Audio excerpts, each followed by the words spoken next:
Good morning. By now, you've probably already heard that Pope Francis died at the age of 88.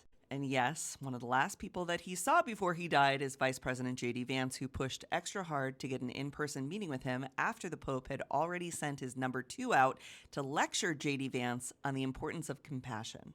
The Pope died during Jubilee, which happens every 25 years for Catholics and is an extra celebratory holy year. This Jubilee began on Christmas Eve of 2024 and will go all the way until the Epiphany of 2026.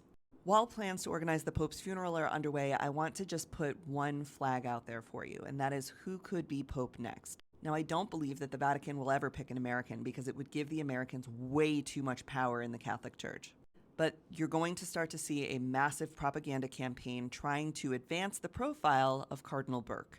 This is Cardinal Burke. He is a massive pro-Trump, conservative, right-wing figure in the Catholic Church. He was born in Wisconsin. He's the cardinal that said Joe Biden shouldn't get communion because Biden supported abortion rights. He is pro-death penalty, anti-palliative care, and anti-stem cell research. Obviously anti-abortion, very much anti-LGBTQ.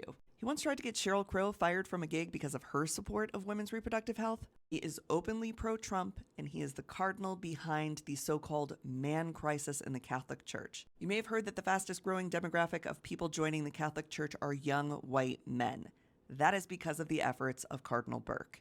He called the lack of men in the church a man crisis and blamed it on feminism and the fact that girls for the last 20 years or so have been allowed to be altar servers.